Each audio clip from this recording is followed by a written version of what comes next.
السلام عليكم ورحمة الله وبركاته. طلاب الصف الثاني الثانوي علمي، النهارده إن شاء الله بإذن الله هناخد آخر جزء في حساب المثلثات على حل المثلث، الحالة الرابعة الخاصة بثانية ثانوي علمي بس، اسمها الحالة المبهمة. اللهم لا سهل إلا ما جعلته سهلا وأنت تجعل الصعب سهلا إذا شئت سهلا. اللهم علمنا بما ينفعنا وانفعنا بما علمتنا وقنا عذاب النار. الحالة الرابعة اللي هي حل المثلث خاصة بعلمي بس. الحالة الرابعة بيقول ليه؟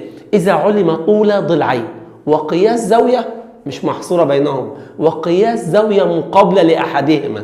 يعني أنا بقول لك أدي ضلعين وأنا مديك زاوية مقابلة لأحد الضلعين، يبقى أنا بتكلم على الحالة الرابعة اللي هي الحالة المبهمة اللي هي خاصة بمين؟ خاصة بتانية ثانوي علمي. أول ما أطلب منك حل المثلث هيبقى ناقص معايا زاويتين وضلع، هجيبهم باستخدام مين؟ سوف نستخدم قاعدة الجيب. طيب تمام. أول ما اديك ضلعين وزاوية مقابلة لأحدهما، خلي بالك الزاوية دي ليها 3 احتمالات. ممكن تكون الزاوية دي زاوية حادة، ممكن تكون زاوية قائمة، ممكن تكون زاوية منفرجة. ركز معايا عشان الحالة الرابعة دي عاملة مشاكل كتير مع تانية ثانوي علمي. النهاردة إن شاء الله بإذن الله عايزين نلم الدنيا فيها. طيب ماشي. أنا هاخد إيه بقى؟ هاخد لو كانت الزاوية دي قائمة أو زاوية منفرجة، أو بعد كده هختم إذا كانت الزاوية دي حادة. طب تمام. خدنا احنا في تانية إعدادي حاجة على متباينة المثلث، بيقول ليه؟ الضلع الصغير يقابله زاوية إيه؟ صغيرة، والزاوية الصغيرة يقابلها ضلع صغير. الضلع الكبير تقابله زاوية كبيرة، والزاوية الكبيرة يقابلها ضلع كبير. لو أنا بتكلم بقول لك لو كانت الزاوية دي زاوية قائمة، إذا أولا لو كانت الزاوية إيه؟ الزاوية زاوية قائمة. تمام يا مستر. هنا اديتك زاوية ألف دي زاوية قائمة، وادي الضلع التاني اللي اسمه ب شرطة. لازم الضلع اللي انت مديهوني اللي هو قصاد الزاوية ده، طبعا قصاد الزاوية القائمة يعني هيكون وتر، يعني لازم يكون أكبر ضلع في المثلث. إذا كان الضلع اللي انت مديهوني اللي هو قصاد الزاوية القائمة لو كان الضلع ده هو أصغر من الضلع التاني أو بيساوي الضلع التاني، لو الضلع ده اللي هو قصاد الزاوية القائمة اللي انت مديهوني أصغر من الب شرطة أو بيساوي الب شرطة، ساعتها الضلع ده هو هتبص تلاقيه انطبق على الب شرطة. يعني لو كان أصغر منه أول ما تيجي تروح رسمه هيجي لغاية هنا. طب لو كان الألف شرطة ده بيساوي الألف شرطة ده بيساوي الب شرطة، هينطبق على الب شرطة وهيصنع لي زاوية قائمة. يعني معنى كده ما صنعش مثلث. يبقى في الحالة دي لازم الضلع اللي انت بتتكلم عنه اللي هو قصاد الزاوية القائمة لازم يكون الضلع ده أكبر من الضلع الثاني. لازم الألف شرطة يكون أكبر من الب شرطة عشان أقدر أرسم مثلث. يعني كده أول ما تكون مديني زاوية قائمة لازم الضلع اللي جبلها لو كان أقل من الضلع الثاني أو كان بيساوي الضلع الثاني، في الحالة دي مش هعرف أرسم مثلث. يبقى في الحالة دي لو كان الضلع اللي هو قصاد الزاوية القائمة كان بيساوي الضلع ده أو أقل منه، يبقى في الحالة دي مش هعرف أرسم مثلث، يبقى لا يمكن رسم مثلث. أما في حالة إن الضلع اللي أنت بتتكلم عنه اللي هو قصاد الزاوية القائمة أكبر ضلع في المثلث وهو أكبر من الضلع الثاني، يبقى في الحالة دي يمكن رسم مثلث واحد. وما دام انا قدرت ارسم مثلث واحد يبقى هدخل جوه المثلث واحله واجيب لك العناصر اللي انت عايزها. لكن لو كان الضلع اللي هو قصاد الزاويه القائمه بيساوي الضلع الثاني او اقل منه، يبقى لا يمكن رسم مثلث. مش هعرف ارسم مثلث، واول ما يقول لي حل المثلث انا اساسا ما عنديش مثلث عشان ادخل جواه واجيب لك باقي العناصر واحله. تمام. ده في حاله الزاويه القائمه. في حاله الزاويه المنفرجه نفس الكلام.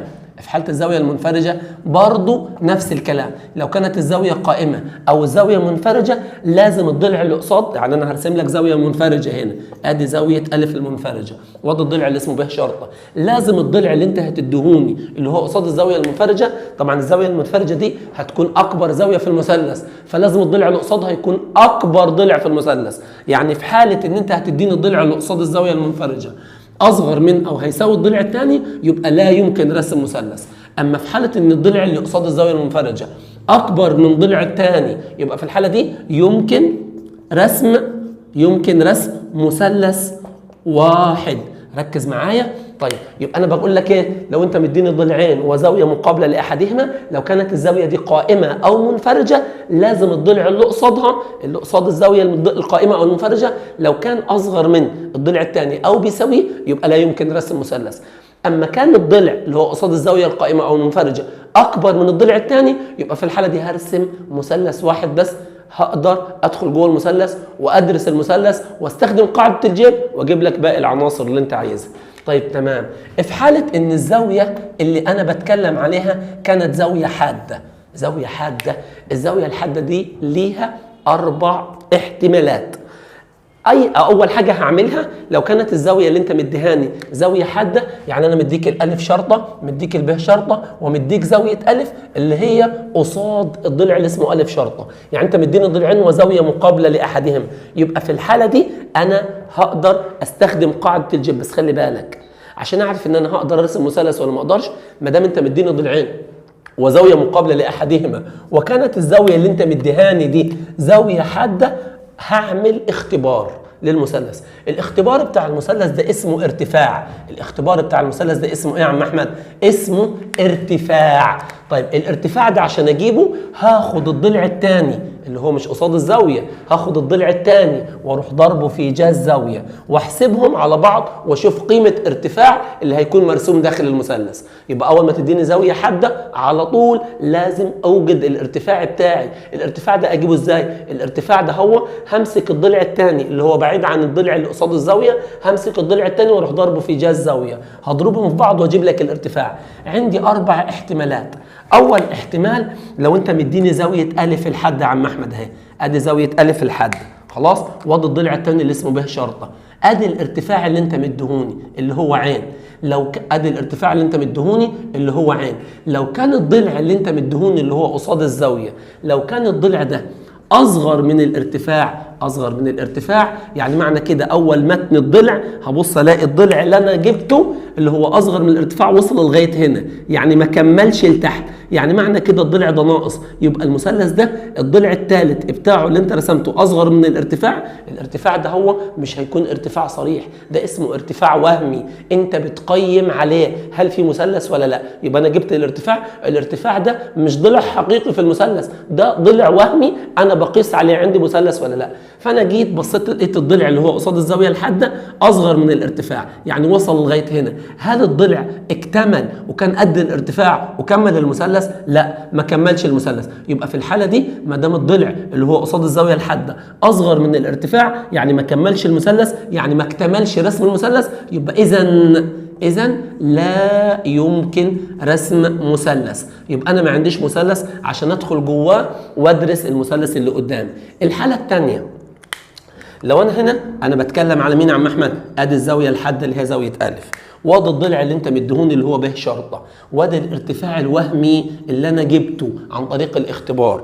بصيت لقيت الضلع اللي انت مديهوني اللي هو الف شرطه اللي هو قصاد الزاويه الحاده، انا بصيت لقيت الضلع ده هو، خلي بالك يا عم احمد الضلع ده بيساوي الارتفاع، يعني اول ما يحصل تطابق، اول ما اجيب الضلع ده على الارتفاع لقيته وصل، الضلع ده هو اول ما جبته على الارتفاع لقيته انطبق على الارتفاع، وطلع طلع عندي الضلع ده مساوي للارتفاع، واول ما حطيت الضلع على الارتفاع كمل لي رسم المثلث. يبقى انا كده بقى عندي مين؟ مثلث، والمثلث اللي عندي ده مثلث قائم مين؟ الزاويه. يبقى ما دام الضلع اللي قصاد الزاويه الحاده هيساوي الارتفاع، اول ما اجيب الضلع على الارتفاع هيكتمل رسم المثلث. يبقى في الحاله دي يمكن رسم مثلث واحد، يمكن رسم مثلث ايه؟ واحد. تمام كده.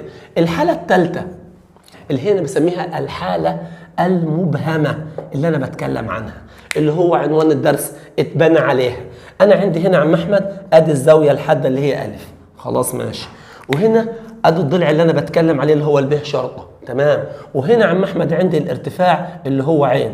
بصيت لقيت ان انا الضلع الثاني اللي هو قصاد الزاويه اللي انت بتتكلم عنها اكبر من الارتفاع بس اصغر من الضلع اللي اسمه ب شرطه، تمام. ما دام الالف شرطه اللي انت مديهوني ده هو اكبر من الارتفاع، يعني معنى كده ممكن اخلي الالف شرطه ده من بره ويديني مثلث حاد، او ممكن ارسم الالف شرطه ده من جوه ويديني مثلث منفرج الزاويه. يعني معنى كده ما دام الالف شرطه اللي هو الضلع اللي هو اكبر، الضلع اللي انت الالف شرطه اللي هو الضلع اللي هو قصاد الزاويه الحاده اكبر من الارتفاع واصغر من الضلع الثاني، يبقى في الحاله دي هقدر ارسم مثلثين. يمكن ان انا ارسم مثلثين ازاي يا مستر؟ لو انا رسمت الضلع ده من بره يبقى هرسم مثلث مثلث حاد. لو انا رسمت الضلع ده من جوه يبقى الزاويه اللي عندي دي زاويه منفرجه، يبقى انا هرسم مثلث منفرج الزاويه. يبقى في الحاله دي يمكن رسم مثلثين، يمكن رسم مثلثين. تمام كده. الحاله الرابعه والاخيره، لو انا هنا مديك الزاويه الحاده اهي، ادي الف وادي ب شرطه وادي الارتفاع بتاعي اللي انا بتكلم عنه، هو الاختبار اللي انا جبته اللي انا بجيبه اول ما يكون عندي زاويه حاده. لو انا عندي الضلع اللي هو قصاد الزاويه الحاده اكبر من او يساوي الب شرطه، يعني الضلع هرسمه من بره كده، ادي الضلع اللي انا رسمته اهو. لو كان الضلع ده هو اللي هو قصاد الزاويه الحاده اكبر من او هيساوي الضلع الثاني، يبقى في الحاله دي يمكن رسم مثلث واحد. يمكن رسم مثلث ايه؟ واحد. خلي بالك احنا كده خدنا شرح الدرس بالكامل. خلي بالك عشان هعمل تلخيص سريع للدرس، لو انا عندي الزاويه عندي ضلعين وزاويه مقابله لاحدهما، يبقى انا بتكلم على الحاله الرابعه. الزاويه دي لو قائمه او منفرجه لازم الضلع اللي قصادها يكون اكبر من الضلع الثاني عشان اقدر ارسم مثلث واحد. طب لو الزاويه دي حاده، لازم ما دام الزاويه اللي انت بتتكلم عنها حاده، على طول لازم اجيب الاختبار بتاعي اللي هو الارتفاع الوهمي. اجيب الاختبار بتاعي اللي هو الارتفاع الوهمي ازاي؟ امسك الضلع الثاني واروح ضربه في جهه الزاويه، كده انا جبت الارتفاع. مسكت الارتفاع الوهمي في ايدي، لو كان الضلع اللي هو قصاد الزاويه الحاده اصغر من الارتفاع مش هقدر ارسم ولا مثلث، ما عنديش ولا مثلث. طب لو كان الضلع اللي هو قصاد الزاويه الحاده بيساوي الارتفاع، يعني هينطبق على الارتفاع وهيرسم لي مثلث قائم الزاويه، مثلث واحد بس. تمام كده. هدخل جوه المثلث وهدرسه باستخدام قاعده الجيب. طب لو كان الضلع اللي هو قصاد الزاويه الحاده اكبر من الارتفاع واصغر من الضلع الثاني، يبقى في الحاله دي هقدر ارسم مثلثين، ممكن يكون حاد او ممكن يكون منفرج. تمام. لو انا عندي الضلع اللي هو قصاد الزاويه الحاده، خلي بالك كان بيساوي الضلع الثاني او اكبر منه، في الحاله دي انا مش محتاج الارتفاع خالص، ما دام الضلع اللي قصاد الزاويه الحاده اكبر من الضلع الثاني او يساويه، يبقى في الحاله دي هقدر ارسم مثلث واحد فقط. كده خلصنا شرح الحاله المبهمه. يلا بينا نبدا تمارين الدرس بتاع النهارده. هدخل على اول سؤال على درس الحاله المبهمه اللي اخذناه النهارده. يا رب نكون الشرح كان تام كامل، فهمناه كويس خالص. اول سؤال بيقول هنا ايه؟ بين ما اذا كانت الشروط الاتيه تحقق وجود مثلث وحيد او اكثر. يعني الشروط اللي انت مديهاني تحقق وجود مثلث او اكتر او مفيش، او لا تحقق وجود اي مثلث على الاطلاق، مقربا اطوال الاضلاع لاقرب جزء من 10. يعني الاضلاع اللي انت هتجيبها او هتجيب اطولها، عايز الضلع بتاعك اللي انت هتجيبه يطلع مقرب لاقرب جزء من 10. تمام. وقياسات الزوايا لاقرب درجه، يعني عايز الاضلاع تطلع مقربه لاقرب جزء من 10، وقياسات الزوايا مقربه لاقرب درجه، يعني لاقرب عدد صحيح. تمام. انا هنا بيقول لي مديك الف شرطه وب شرطه وزاويه الف، يعني انت مديني ضلعين وزاويه مقابله لاحدهما. يبقى انا بتكلم على الحاله الرابعه اللي هي الحاله المبهمه. لازم اول ما تحل تحدد انت شغال على انهي حاله عشان تحدد الدخله بتاعت الحل بتاعتك هتدخل من فين. انا مديك ضلعين وزاويه مقابله لاحدهما، يبقى الحاله الرابعه اللي هي الحاله المبهمه. الزاويه اللي انا شغال عليها زاويه منفرجه، لازم الضلع اللي جبلها يكون اكبر من الضلع الثاني. فعلا الضلع اللي جبلها اكبر من الضلع الثاني، يبقى في الحاله دي هقدر ارسم مثلث واحد. اذا يمكن رسم مثلث وحيد. ليه؟ لان الضلع اللي جبل الزاويه المنفرجه اكبر من الضلع الثاني، يمكن رسم مثلث وحيد. تمام. خلي بالك عشان ارسم مثلث وحيد انا دلوقتي عايز مين؟ عايز اطبق قاعده الجيب. فانا بقول هنا ايه؟ الف شرطه على الجاء الف هتساوي ب شرطه على الجاء ب هتساوي الجيم شرطه على الجاء جيم. تمام. عم احمد الف شرطه اللي انا بتكلم عنها دي 15 سم، جاء الف اللي هي جاء 120، ب شرطه اللي هي 10 سم. عايز اجيب زاويه ب، فانا بقول هنا ايه؟ طرفين في وسطين عشان اجيب زاويه ب. طب انا هقول لك هنا اذا الجاء ب بتساوي اللي قصادها 15 تنزل من تحت والاثنين دول يتضربوا في بعض، 10 في جاء 120. ركز معايا. طبعا انا عشان اجيب زاويه الب اهو، عشان اجيب هنا زاويه الب بتساوي كام؟ انا عشان اجيب الزاويه اقول شيفت ساين، اقول هنا ايه؟ شيفت ساين. شيفت ساين الرقم اللي قدام، شيفت ساين رحت عامل شرطه كسر 10 في هدوس على ساين يتفتح قوس اكتب 120 اقفل القوس على 15 تساوي كوما. خلي بالك انت عامل ايه؟ عايز اقرب لاقرب ايه؟ درجه، يعني عايز اقرب لاقرب عدد صحيح. يبقى قبل ما انفذ العمليه دي لازم اكون مدي امر للاله ان هي تقرب لاقرب عدد صحيح. شيفت مود 6 0 اديت الامر للاله. بعد كده انفذ العمليه هلاقي زاويه ب طلعت لي كام؟ 35. عم احمد دي زاويه الب، وانت مديني زاويه الالف 100 وكام؟ و20. اذا زاويه الجيم بكام؟ زاويه الجيم يا مستر 180 ناقص مجموع الزاويتين دول. بصيت لقيت زاويه الجيم طلعت كام؟ 25. كده انت عندك زاويه الجيم 25 اهو.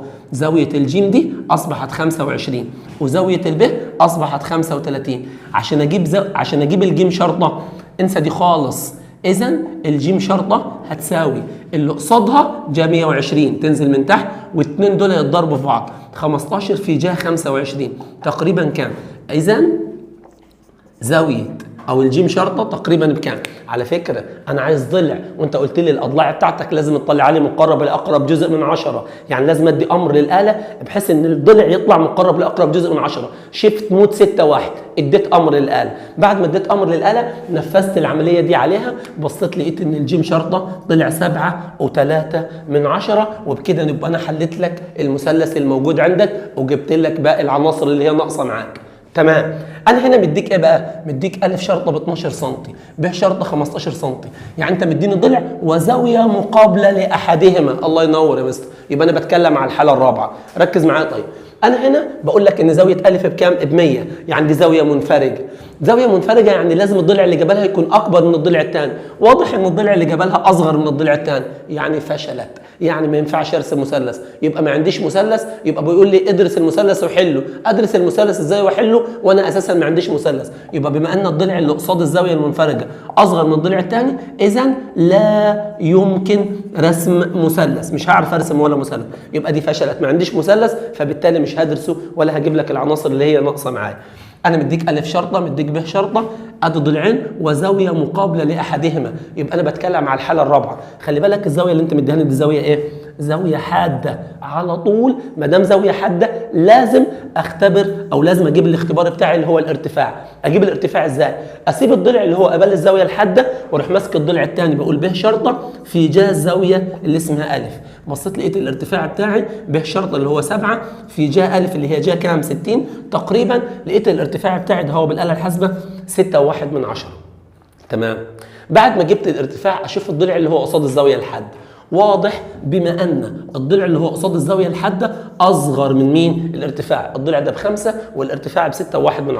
ما دام الضلع اصغر من الارتفاع يبقى لا يمكن رسم مثلث. مش هعرف ارسم مثلث، يبقى بالتالي ما عنديش مثلث، يبقى بالتالي مش هحله. يلا نكمل باقي مسائل الدرس النهارده.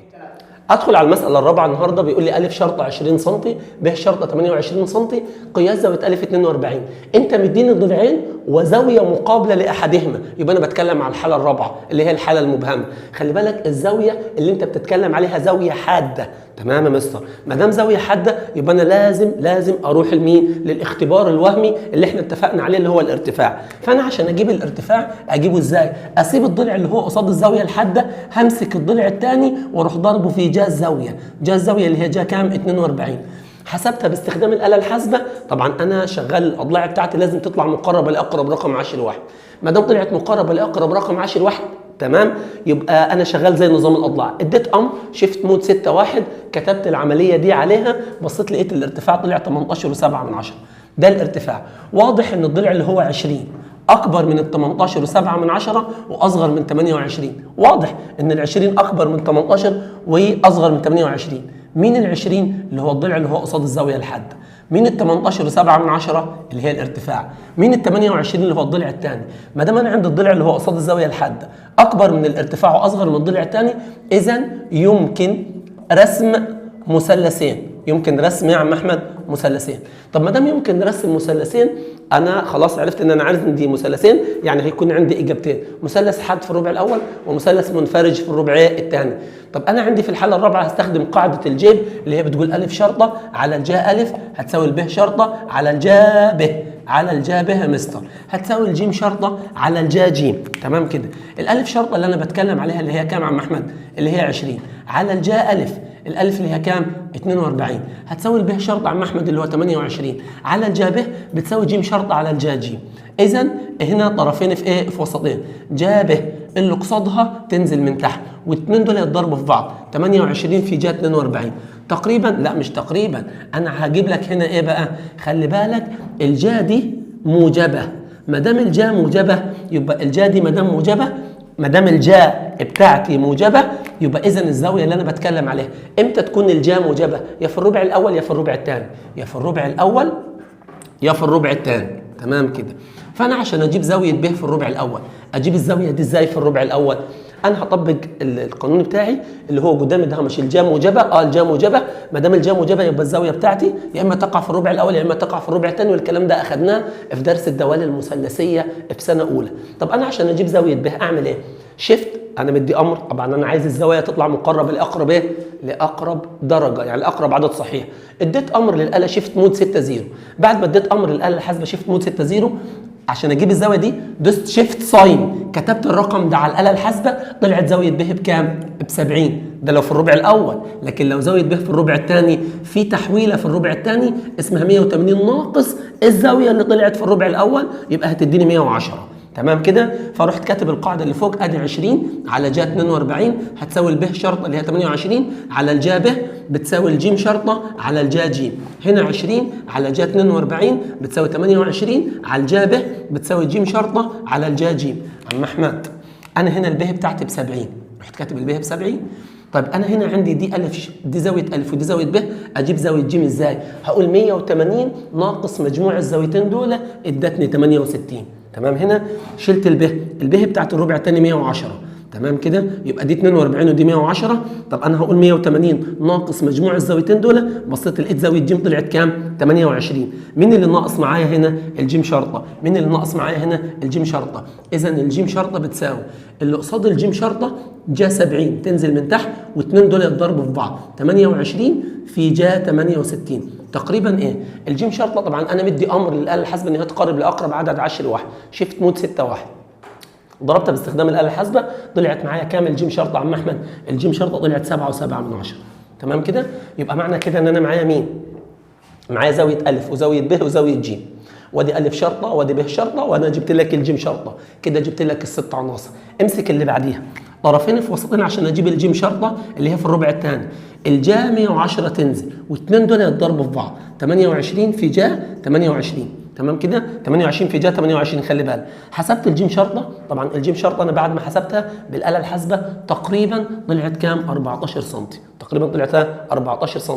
خلي بالك كده انت عندك زاويه الف وعندك زاويه ب وعندك زاويه ج، ادي الالف شرطه وادي الب شرطه وادي جبت لك الجيم شرطه. يبقى المثلث الثاني اتحل وجبت لك عناصره، وادي المثلث الاولاني اتحل وجبت لك عناصره. برافو. ادخل على المساله، مساله رقم 5.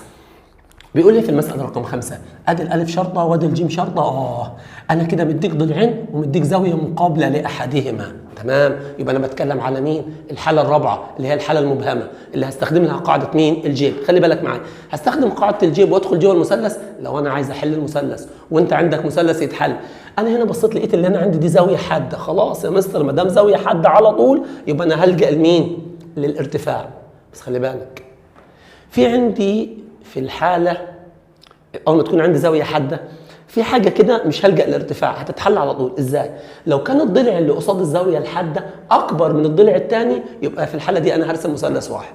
واضح ان انا هنا عندي زاويه حاده، مش هاخد الارتفاع الوهمي ولا هلجا للاختبار بتاعي اللي هو الاختبار بتاع الارتفاع، لان الضلع اللي قصاد الزاويه الحاده، الضلع اللي قصاد الزاويه الحاده اكبر من الضلع الثاني. بما ان الضلع اللي قصاد الزاويه الحاده اكبر من الضلع الثاني اذا يمكن رسم مثلث واحد. يمكن رسم مثلث ايه؟ واحد. خلاص انا عندي مثلث هستخدم قاعده الجيب عشان احل المثلث واشوف باقي العناصر. فانا بقول لك ادي الف شرطه على الجا الف يا عم احمد، هتساوي الب شرطه على الجا ب يا عم احمد، هتساوي الجيم شرطه على الجا جيم يا عم احمد. تمام كده.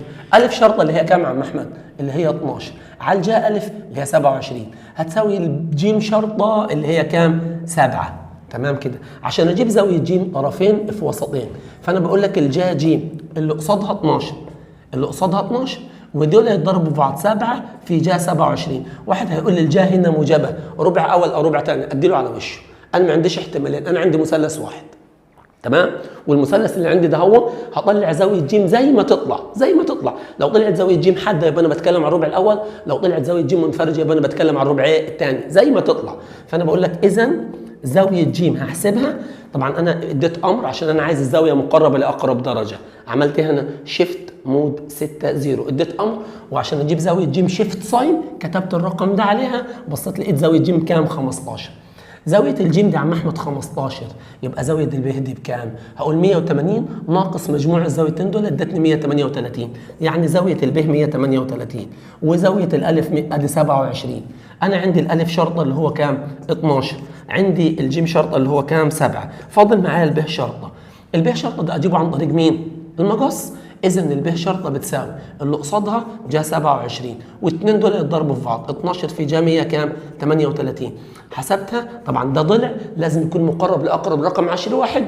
اديت امر للاله شيفت مود 6 1. بعد ما اديت امر للاله وكتبت العمليه الحسابيه عليه، بصيت لقيت البه شرطه طالع ب 17.7، يبقى البه شرطه 17.7. بكده نكون خلصنا الحالة المبهمة، يا رب تكون اتفهمت تماما. وزي ما بنقول أبطال المستر أحمد منصور على العهد يا أبطال، هنكمل المشوار ونجيب الرياضة في شوال. هتوحشوني كده. ختامه مس، خلصنا حساب المثلثات إن شاء الله. فاضل معانا التفاضل، فاضل معانا الجبر، هنخلص كسر الدنيا وهنلم الرياضة. هتوحشوني. مع السلامة.